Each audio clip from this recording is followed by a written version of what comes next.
Number 10. She-Hulk vs. She-Hulk, the meta trial. Starting off with a bit of a reach to get warmed up, we have Jennifer Walters facing off against the different versions of herself, but most notably, the more traditionally beautiful or pinup She-Hulk, and her angry like She-Hulk, the Hulk one, who people call the ugly Hulk, but real talk, she's just buff and Hulk-like. Even this version is still drawn as relatively traditionally attractive, but I digress. This whole issue is a trial about the right to be ugly, and depending upon how you feel about representation in comics and escapism versus representation, the balance between, you could have had many reactions to this issue. And contrary to what you've probably heard, that doesn't make you a good or bad person or a better or worse fan. It makes you a person with an opinion, just like everybody else. In my opinion, it's an interesting discussion to have, and a topic that in the past has even been handled with humor, such as with the Hawkeye initiative, where sexy covers were redrawn with sexy Hawkeye. But it is also an argument that is often made in an isolated bubble, separate from other context, or with a focus on the real world and not the fictional canonical one. Which is how you can then have Jen calling Bruce Banner, her cousin the Hulk, out for daring to be jealous of her. It was an interesting issue, it got people talking. I definitely won't forget it anytime soon. Number 9. Batman and Owlman. Whenever people talk about this, you're most likely going to see a versus in the title. Let them fight is the name of the game when it comes to Bruce Wayne and Thomas Wayne Jr. There have been multiple depictions of Owlman thanks to DC's many universe shifts, and most of them have met Bruce Wayne. The New 52 version was heavily involved in the Court of Owls, and was from the Prime Earth, so he doesn't count.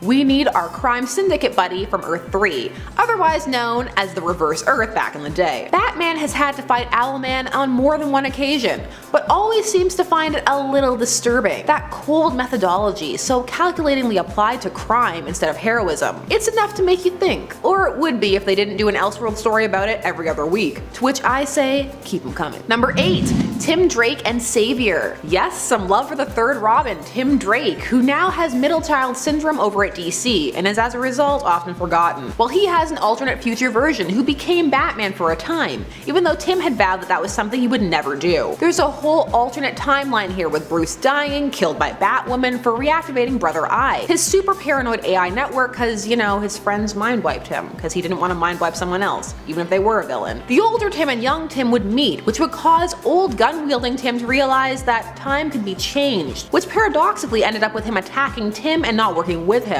His quest through time would eventually see him turn into Savior. He had a cool arc during the Super Sons, which was just a good comic in general.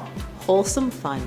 Even Savior. Number 7. Thor vs. Eric Masterson. Eric Masterson was Thor for a bit. Let me explain. So Eric Masterson met Thor while Eric was working as an architect, and through some shenanigans ended up accompanying Thor over to the Black Galaxy, where he was mortally wounded by Mongoose. So he was given Thor's form, so they merged, then split, then re-merged. Then Thor was banished and Eric was transformed into Thor. Eric's demise was quite dramatic. It occurred after he was going by Thunderstrike, and well, he had to give into a curse from his blood axe to defeat Seth, but then he was on the warpath, so Thor eventually had to stop him. Fun fact, Eric was Thor during the Infinity Gauntlet stuff. He was bearded Thor. Eric was alright. I mean, no Thor other than Thor is real Thor. I mean, it is his name, but if my name somehow became a title, heck yeah, I'd want to be the coolest person using it. My name will not be a title. Number 6. Thor Core. More Thorin at number 6 with a whole core. So during Secret Wars, while Doom was God Emperor, he decided that the best course of action was to set up a group made up of high-powered individuals from across Battleworld. This was as a kind of police force. So to become a member of the Thor Corps, you had to be able to wield Mjolnir, and you had to look good in a helmet. Just kidding, it's just the hammer thing. So they served Doom without question, and you have all these different versions of Thor on one team, hanging out, chilling, maxing, relaxing, all cool. The Thor Corps would end up joining the rebellion against Doom later on, and probably were destroyed when the big climax happened with Reed and the Molecule Man. Number 5. Old Man Deadpool and Young Pool, or regular Pool. Halfway through with the Deadpool and Spidey team-up comic, and the arc from the second half of the book after veteran Deadpool writer Joe Kelly, who had penned the first arc, left. So this second arc involved time travel and an old version of Deadpool and Spider-Man being transported to the past, all because of an AI built by Peter's parents, who get more and more busy by the retcon, I tell you. Older Spidey and Deadpool were good friends, a fact that brought younger Deadpool much joy, even if he was jealous that his future self knew Peter's secret identity, which he would later learn sorta. The book got cancelled at issue 50, which is like a decent number for a team up in the modern era, but it just meted out hard, with them arresting the writer, him seeing Peter's face but it was blank, Yeah. Number 4. Future Flash and Blue Flash. Ah, Barry. So many time-traveling Flash stories, including Barry. This of course led to him meeting his future self, the Future Flash, or Blue Flash, which was a look. So Future Flash was from 20 years in the future where Wally had been killed by a bunch of rogues. So Barry, driven mad by guilt, has dedicated himself to building up enough speed so that he can go back in time and stop this from happening. Cause that's who Barry is post-Flashpoint. Timelines there for mere mortals. Barry will change them as he so pleases. So Barry is convinced his more depressing future can only be averted by saving Wally, and this leads him to murdering his rogues in an attempt to gain more speed. He would end up traveling back, doing battle with present Barry, who had a more sober way of looking at the timeline. So Future Flash ended up being stuck in the past, like the Reverse Flash. Time travel doesn't work out well for these Flashes. That's what you get when you get off the treadmill. Number 3. Young X-Men meet the old X-Men. This was an entire arc, the classic original X-Men team being pulled forward in time to meet the hot mess that was their present selves. Their book was confusingly called All New X-Men, so timeline. Cyclops has escaped from prison and is on his way to becoming what fans would call Mutant Hitler. The other X-Men can't move against him, and Iceman is all, oh man, past Scott would never, which Beast takes as challenge accepted, and goes back in time to get the young X-Men by being like, hey, so your older selves either not the best or out to lunch, come help, please. The young X-Men would end up staying in the present timeline for quite a while until people demanded that they be sent back. It was confusing and convoluted, especially for those who weren't following closely. Most of the young X-Men who met their present versions weren't impressed, especially Cyclops. He was flat out disgusted by what had become of Scott, killing Professor X and all that. Shame. Number 2. Harley Quinn and other Harleys. We talked last time about the idea of multiple Harley Quinns, and this has been played with more than once in the main DC universe. I almost said metaverse, but I won't let Doomsday Clock correct me like that. In the New 52, Harley was believed to have met alternate versions of Harleys, when Joker showed her a mass grave of women all wearing her costume in a dungeon. People like to cite the New 52 as a kind of barometer, to be like, look at how bad their relationship is. Okay, look, the New 52 should not be used as a barometer for anything. Remember jeans and t-shirt Clark Kent Superman? Also, Harley killed a whole block full of kids in that universe. Harley has also met copycats who want to be the crazed girlfriend of the Joker, women inspired by her. She is pretty much never impressed. I mean, why have a copy when you can have the original? Number 1. Superman and New 52 Superman. Of all the changes to characters made in the New 52, Superman's was one of the most jarring. He started off quite different, harsher, more distant, wearing jeans, and it was one of the more consistent complaints you would hear from most people that Superman didn't feel like Superman, and that bled into all the other things that happened, even his relationship with Wonder Woman, though some liked it, although she was a bit OC too. Eventually, New 52 Superman was phased out. In the storyline, The Final Days of Superman, we were given back OG Superman with a beard, and he was married to Lois and had a son. The two would go on an actually really heartfelt journey together that would really give credit to both Superman and what they stood for. New 52 Superman also had to fight a Superman imposter. This was a really good finale for New 52 Superman. He would die heroically and dramatically with all his friends there to see him off. He would then later be replaced with Prime Superman, OG Superman, who would proceed to just kind of take over his life and pick up where he left off with his friends. That part was kind of awkward. It's just like how we don't think about how non-Hydra Cap is actually Cap from a separate timeline from the main verse. We let these things fade. Real number 10 is Damian Wayne and the Heretic. So Damian Wayne is the son of Bruce Wayne and Talia al Ghul, and he's the latest Robin, and bratty in a way that readers will find endearing or obnoxious. He is also yet another Robin to temporarily bite the dust, and in a truly brutal fashion that just raised some questions as to just why we were being so brutal in the first place. Damian was literally skewered by a villain called the Heretic. It turned out though that the Heretic, wait for it, was a clone of him. So he was killed by his own hyper-aged clone, who has quite the complex about feeling like Talia likes Damian more than him. Cause, well, she does. The Heretic also died really brutally. He was decapitated and had a bomb planted on his spine. Why was this era of Batman so extra? Kebab Damian was a moment. Number 9. Reed and the Council of Reeds. You know, if I can put Reed on a list, I'll put Reed on a list. And well, he met multiple versions of himself when he discovered the Council of Reeds. So the Council of Reeds is exactly what it sounds like, an interdimensional council of Reed Richardses from across the universes, who have gathered together, drawn by the innate arrogance of all Reeds, surrounding their intelligence, and that they just have the best plans for their worlds and actually the universe beyond it. This council actually started because of an odd cosmic occurrence where one man from multiple dimensions would be drawn into a Highlander-style prize fight from which there could be only one. However, it all came to a head when the one was Nathaniel Richards, the father of Reeds. This council was founded by 3 Reeds who all wielded Infinity Gauntlets, and when Prime vs. Reed met this council, at first he was all for it. But just like the Maker, most of these Reeds had sacrificed everything for power, so Reed found he was kind of an anomaly having a family and friends and other responsibilities, and ultimately he found that he needed to separate himself from the council. This all happens in Hickman's Fantastic Four, which is an amazing run. You should all read it. It will make you love the Fantastic Four. Maybe. I don't know what you like. Number 8. Teen Titans and Teen Titans Go. That's right, I'm breaking the sacred oath of official nerddom and talking about Teen Titans Go and not in a negative light. Clearly I just never had any taste and just go sit inside a box of shame. How dare I find joy in things others dislike. So Teen Titans Go is a satirical series parodying the early 2000s animated Teen Titans series that engendered much fan outrage for not being a continuation of the original series, despite having the same voice cast, having varied humor, some of it quite juvenile, also the more simplistic art style, and some took it as an insult to the original characters. Despite this, and I'll die on this hill, this show is its own thing and has merit, and not all the jokes are as lowbrow as you think. They also embrace the salt, and as a salt queen, that's right up my alley. Like this movie, where they meet the Titans that everybody wanted them to be. And yeah, it's full of the jokes people have been hurling at them for years. If you're a good sport and can laugh at beef like that, then this will be right up your alley. You can enjoy both. You don't have to pick a side, like we can all get along. But it's fine, unsub, I understand. I mean, people liking different things, disgusting. Number 7. Supergirl and Power Girl. Supergirl and Power Girl are an interesting case, cause how they came to be the same character is just a mess. So Kara was from Earth 2, this is Power Girl Kara, the Earth assigned to Golden Age characters. But by Crisis on Infinite Earths, this Earth was producing its own legacy characters, which was getting to be a bit confusing for readers. Now, Supergirl had been created much earlier than Power Girl, but had had a more nebulous and changing backstory for years, even though Power Girl would end up with her backstory. So what was it? Originally, Supergirl was the sole survivor of Argo City, and she was Superman's cousin. Okay, so we had 2 Supergirls, one on the Prime Earth and one on Earth 2, but then Crisis on Infinite Earths killed Supergirl but left Power Girl but retconned her to not being Kryptonian for a bit, so Superman could truly be the last son of Krypton. It was in short, a mess. Supergirl and Power Girl have met on a few occasions, teamed up, fought, and it usually met with confusion. If you look up Supergirl, you'll find things like, does Supergirl become Power Girl? Still, the two tend to get along pretty well, but because of their designs, there are some jokes out there pondering why Power Girl is so, well, powerful, while Supergirl is not. Not to mention the contention over the boob window. I love a boob window, but that's just me. Number 6.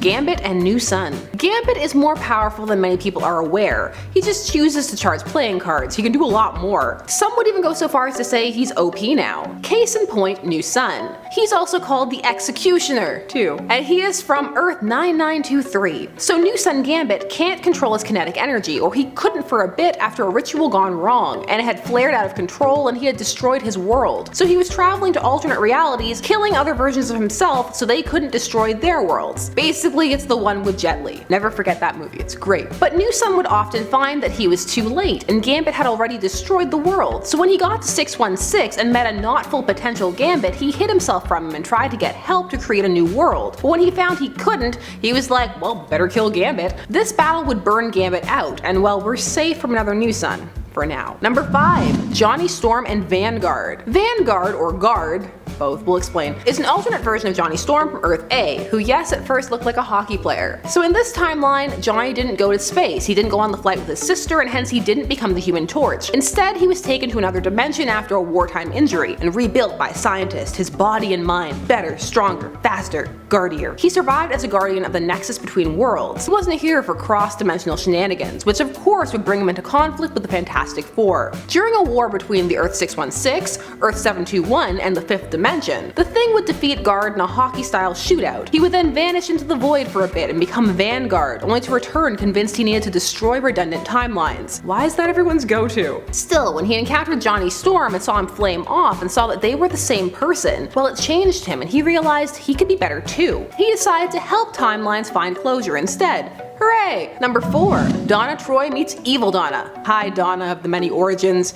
Rebirth saw her meeting an evil version of herself. Poor Donna, her whole genesis is such a mess. So Donna is leading the Titans now at the time of this recording, while Dick Grayson is Rick Grayson. He's angry and doesn't want anything to do with the Bat Fam. So Jason, Rick, he's just so distinct. Totally worth it, because now people won't make dick jokes anymore. That's a great trade-off for assassinating a character. That's one status quo I can't wait to see reset. If they leave that permanent, there aren't enough tables in the world for me to flip. Anyway, Donna, she fights Troya, which is another name she had from way back before the New 52 when her origin was first retconned. That is after she got one. This new origin was her being saved by the Titans, so it had nothing to do with Wonder Woman, so she changed her name from Wonder Girl to Troya. So Troya has been alive for 1400 years and wants to kill the Titans to spare herself from the dreary, painful future she now inhabits. This issue is cool. Donna uses a lasso of truth on her, learns her history, and Troya is all, join me. Together we can destroy this timeline. Of course. Donna in Rebirth is solid. Just leave her alone. Oh wait,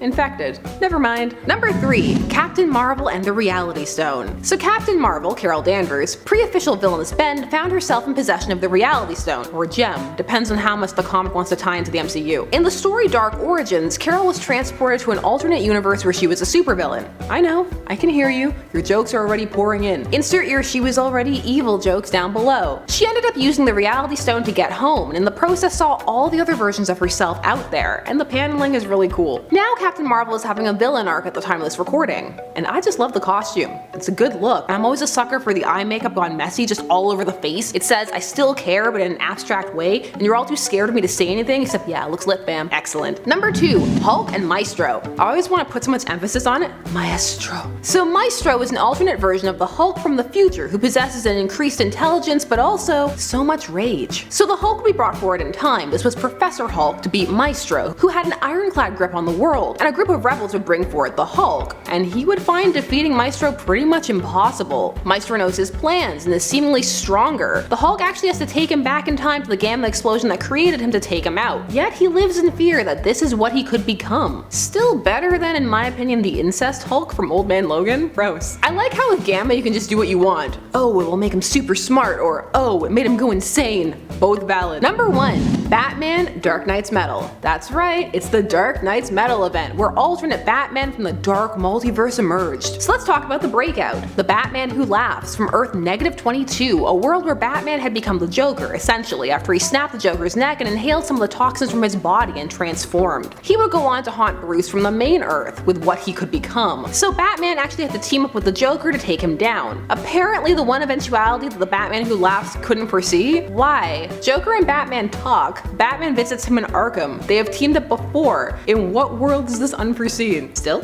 that's what it takes. Now the effects of the Batman Who Laughs are still being felt at the time of this recording, as he infected people within the universe, and it was supposed to be a secret, but now we just know because we all have access to way more info than we used to. Still, this was one epic time that a main verse person met their alternate. Number 10. Lil Batman. Starting off with a fun one from the Superman/Batman team-up series that began in 2003. So in this story, all of a sudden, there are little chibi versions of the characters running around. This was issue 51. Superman also meets a little Superman, and they're all very over-the-top caricatures of their original personalities. Like, Lil Batman is super angry and gruff, and I like to imagine he has this high-pitched version of a Christian Bale growl. And the Superman one is really enthusiastic and peppy. So this whole plot is zany up until the characters, because we end up with a whole chibi league fight their chibi villains and they end up getting hurt. Because, well, in the main verse, cartoon logic doesn't rule. It turns out this is all being orchestrated by Batmite and Mr. Mxyzptlk, and well, it all works out alright in the end. They get back to their universe and they're okay. I will never stop recommending the 2003 Batman and Superman run. It was so fun. Number 9. The Justice Lords. Let's pop on over to the DCAU, that's the DC Animated Universe, to a time when the Justice League met their evil alternates, not the Crime Syndicate, but rather the Justice Lords, and Superman had a great extra costume, was lobotomizing people. So this universe was prompted after the death of their Flash, who is very much the heart of the team in the DCAU. His pep and optimism made him an integral part of the core. This was Wally, by the way.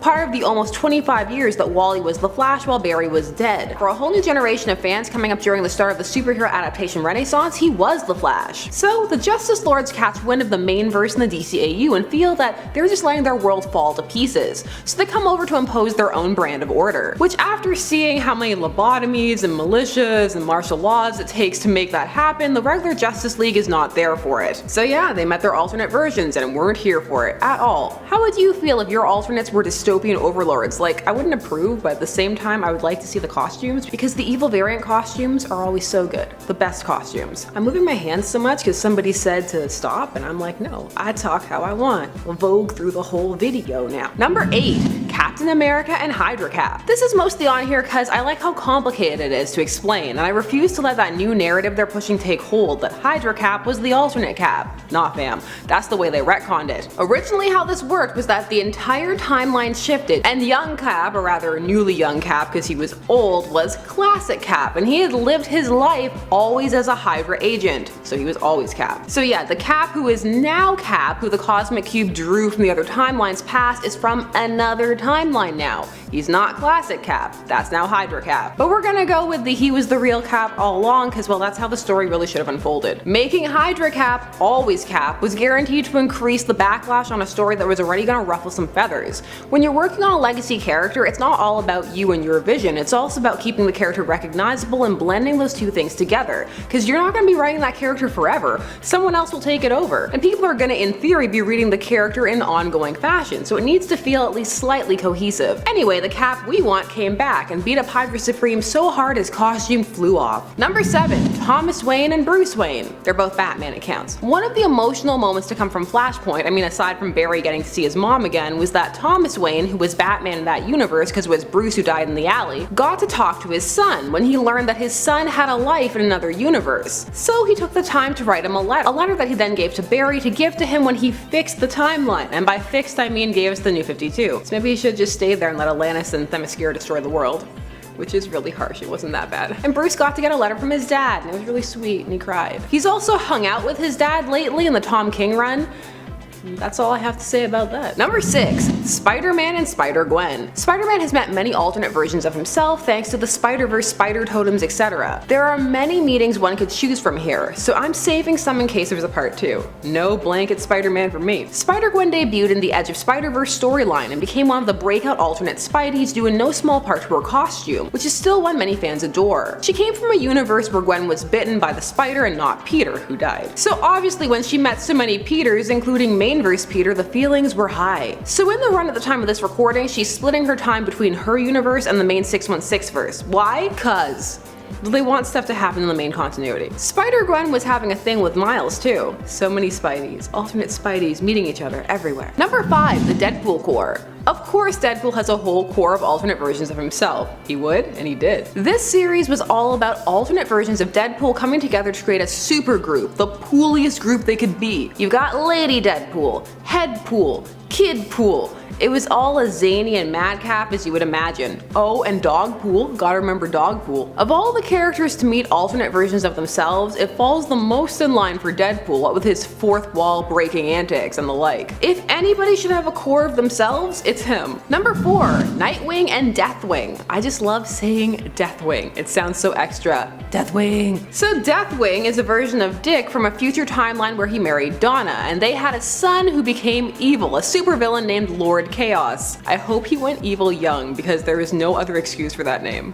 Lord Chaos. Deathwing would end up joining the Titans in the past when a mission takes them to the new Teen Titans present. Yes. Zero Hour erased this timeline, but not Deathwing, and then later he was retconned to not be Dick Grayson cause Deathwing, a lot of things happened there. He also ended up being a rapist after he became corrupted by a dark version of Raven. And you know how comics feel about their characters being tied to questionable actions. Unless you're an anti-hero, it doesn't fly. Say it with me now. The Phoenix was a force.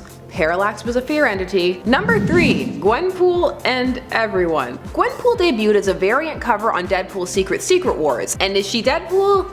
Yes, but no. Is she Gwen? Yes, but no. Who is she? She's a character created because cosplayers really liked her costume. Her name is literally Gwenpool. People get confused about who she is though, and that makes sense because she looks like Gwen, but she's wearing a pink Deadpool costume and she breaks the fourth wall like there's no tomorrow. She doesn't even believe in the fourth wall. So if you're not following everything closely, being confused makes a lot of sense. She's met Deadpool and Gwen, and she is just, well, anywhere she wants to be in the Marvel Universe at the moment. Her official canon backstory currently, they're saying they're gonna retcon it, is that she's a comic book fan from our world who got sucked into comics. There's a miniseries at the time of this recording, it's promising big things, which always scares me. Number 2, Reed Richards and the Maker. So nice guy Dad Reed, current canon Marvel Reed, and the evil Reed from the former Ultimate Verse, Earth 1610. I guess I should add sexy dad? The comics really want me to think that, so for accuracy I guess Dill? Oh god. Reed and the Maker met before the Maker went full villain. In fact, they were working together to take on God Emperor Doom, but they had vast differences in opinion about what to do. Reed found that he had far more of a moral streak to uphold than the Maker, who wanted to kill Doom and all their enemies. He would eventually try to kill Reed,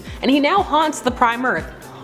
He's still alive. The Maker is Reed with all humanity stripped away, and he actually freaked Reed out. The Maker is really intimidating, and I love it. Evil Reed. Check him out in Absolute Carnage, not sponsored I swear. Just some of the panels there, how he's drawn, it's really disturbing. And number 1, Flash of Two Worlds. Number 1 has to go to the story that started it all. The story that started the whole multiverse when the Golden Age and Silver Age Flashes met for the first time in 1961. When Barry Allen, the Flash, vibrates his molecules in a way he hasn't previously, he finds himself in Keystone City rather than Central City, the home of the Golden Age Flash. This is Jay Garrick, and when he meets him, he's older. And in Barry's world, he's a comic book character who had retired when his comic book series had been cancelled on that Earth. So on his Earth, he retired when the comic was cancelled on Barry's. There you go. The two would team up, and this would be the establishment of Earth 2, which would become a world of Golden Age heroes and plot lines. And this Earth 2 would span into more Earths, many more team-ups, and many more crossovers. It could be said that all the other numbers on this list owe a little something to the Flash of Two Worlds. In the early days, characters would traverse between these two Earths, some even coming to live there permanently, like Black Canary. You would go to Earth 1 though, you didn't go to Earth 2. Still, eventually it would all get convoluted, and DC would try to compress the universes with Crisis on Infinite Earths, only to bring it back years later with Infinite Crisis. Now there's negative multiverses and Apex Lex and all kinds of things. Apex Lex, it's fun to say.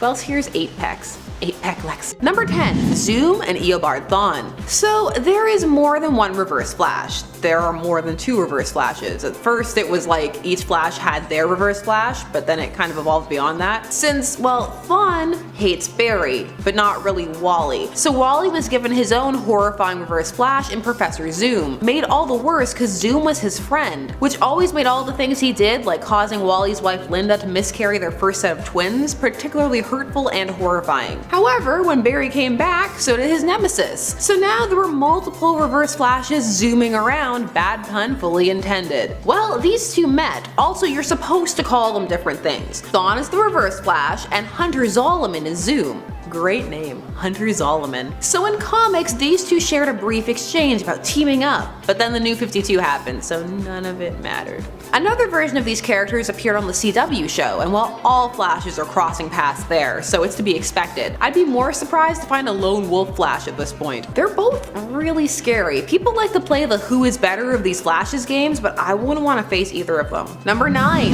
Harley Quinn's White Knight. So this one is low like our last number because this is 2 separate people, but they are set up as alternate versions in a way. And this Harley Quinn case is too intriguing not to discuss. In Sean Gordon Murphy's Batman White Knight, a reformed Joker is confronted with the fact that there are 2 Harleys, which in a metatextual context represents the different presentations of Harley Quinn over time. Now if you're looking for a deconstruction of both versions and how they both have changed, both have merit, and why someone could prefer the classic depiction that doesn't descend into angry screeching and table flipping about co-signing abuse or there can be only one, then this is the comic for you. There can be only one. Highlander for life. One of Harley's strengths is the variety of discussions she opens up and the different types of tales that can be told, and this story takes advantage of all of that. Harley's early depictions have merit, people, as does tweaking it for better or worse. Nuance, my favorite thing.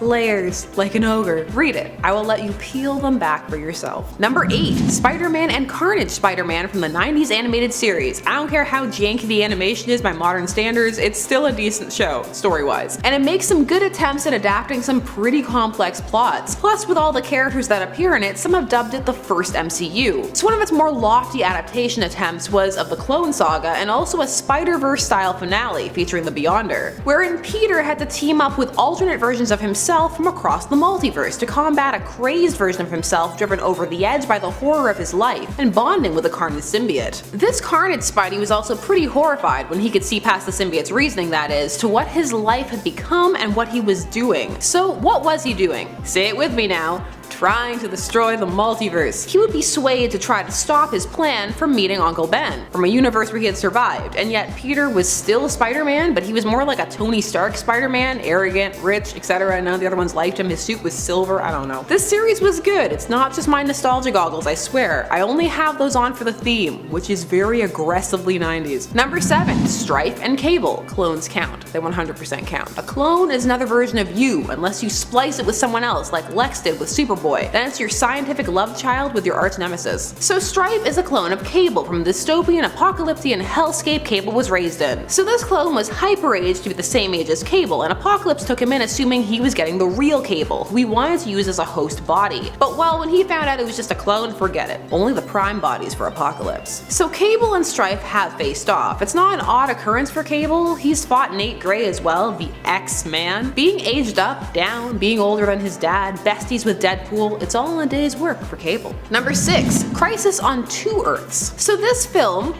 movie, was from 2010, and it was yet another instance of the Justice League meeting the crime syndicate. So this was Justice League, Crisis on Two Earths, and it had just the hottest superwoman. Can we talk about Dina Torres' voice and just her? No? Well, just know that she's a goddess. This was a fun introduction to Earth 3, for those who may not have already been familiar with it. You got to see the good Luthor, Owlman, Ultraman, Johnny Quick. I would be so annoyed if I was Johnny Quick. Your alternate version is just a straight up verb and your name sounds like a breakfast cereal. It's always cool to see the Justice League go up against their alternates, and the crime syndicate are a cut above. Plus they have a lot of soap opera drama going on. It's a decent movie. Give it a watch if you have the time. Number 5. Dark Beast and Beast. So Dark Beast comes to us from the Age of Apocalypse storyline and was a mad scientist who had given in to his darkest nature because he was working for Mr. Sinister in his breeding pens. By the end of that storyline, he had managed to escape to the main reality, 616. It looked like he had died, but he had instead been cast back 20 years into the past, so now he was older than Mainverse Beast. This made him responsible for creating the Morlocks because he was cast back into the sewers. It was a thing. He would later kidnap Mainverse Beast, so that's one way to meet your alternate version. He would try to replace Beast on the X-Men, but found it hard to deceive them because Beast had a higher knowledge base than them, was also just better at interacting with people. So to combat this, he started killing Beast's childhood friends, just stopping short of killing his parents. So yeah, suffice it to say, these two have beef. Dark Beast goes hard, except for killing parents. Genetic experimentation on kids? Fine. Killing your own parents? That's where the line is. I'm glad to know there is a line. Makes my villainy so much easier. Number 4. Doctor Doom and Future Doom. Doctor Doom is no stranger to time travel, dimension hopping, meeting alternate versions. It's all in a day's work, a week's work, a life's work. So when Doom and Iron Man were sent forward in time to 2093, where the world had reverted back to Arthurian times and legends and styles and just the whole 9 yards with a punk tech edge, so look forward to that, Doom met the future version of himself, and well, he was not impressed. He thought his future version was unworthy, relying too much on tech, and well, he just kept himself alive that way. He had allied with future Iron Man, Tony's descendant, and was getting around that way, and Doom was having none of it. Despite future Doom having a pretty credible grasp on the world, he was pretty impressive. Doom gives him a speech that basically boils down to dignity. Always dignity. And then kills him. You don't embarrass Doom, he can't handle it. Remember when Doom was hot in canon and only had like a tiny scar and that was why he wore the mask? I remember. Doom is vain about both his physical appearance and how he presents himself. Number 3. Thanos versus Thanos. Why yes, the Mad Titan has fought himself. Of course he has. I'd fight myself. Probably lose. Alternate me probably took the time to learn some form of fighting, probably fencing. That'd be cool. Thanos number 18 sees older Thanos fighting young Thanos. Is the older version of you an alternate version? I'd say yes, because you don't know if you'll ever end up in that future if we have free will and timelines and all that stuff, wibbly wobbly timey wimey. We're all changing on the journey of life. This was actually kinda sweet. So young Thanos has to kill old Thanos so he can achieve his dream of finally being with Death, who seems at this point in time ready to be with him. Just a heartfelt moment between tyrants and killers, you know, tugging at your heartstrings. Sure, years ago he snapped half the galaxy in a big temper tantrum, but does that mean he doesn't deserve love? Villains need love too. Just look at all our villains couple lists. What's the use of all that power and money if you have no one to abuse it with? Number 2. Kid Loki, Adult Loki, King Loki. So many many Lokis. So Loki has existed in many forms. Classic Loki, crazed Loki, sexy female Loki, the first sexy Loki, Kid Loki, modern MCU-avized male hipster Loki. So Kid Loki was Loki Laufeyson, and old Loki was the more crazed version, and they've all met in the metaphysical space and talked. Old Loki killed Kid Loki. It's all been very dramatic. I mean, Kid Loki was on the Avengers and people liked him, and nobody's ever really a huge fan of Kid Death. Loki is much more than the MCU version, people. He has a rich history. Currently, because of the Disney Plus series, they're trying to make him cohesive in hopes of horizontal marketing. Even though, let's be real, there's not that much overlap between people who go watch things and people who turn around and read comics after because of it. They tend to be separate. It happens, but not in huge droves. And that's not a bad thing. Let comics be its own medium that stands on its own. I will die on the hill that it's already complete. The adaptations they're making, they're just a cherry on top. The comics are the cake. And I don't know about you, but I want the cake. Number 1. Apex Lex. Apex Lex, the name that I can't take seriously but love saying. So this is part of the latest Year of the Villain storyline over at DC, latest at the time of this recording, which is leading up to something big. Well, Lex has discovered the dark multiverse and its creator Perpetua, and the fact that according to her vision, villains are the destiny of the universe, so he feels that humans should become apex predators, hence Apex Lex. He fused himself with Martian DNA to do this, mileage varies on that part. So in his own Year of the Villain comic, he went across the multiverse, and can you guess it? What'd he do? Say it together, class. Killed the alternate versions of himself, except for one that he's keeping as a backup just in case. It's dark, and while Lex unbound from his thing with Clark is odd, I don't know. How do you feel about Apex Lex? I just want to say it again. Apex Lex. Are you digging it in Year of the Villain in general, or is it more of a meh for you? Let me know down below.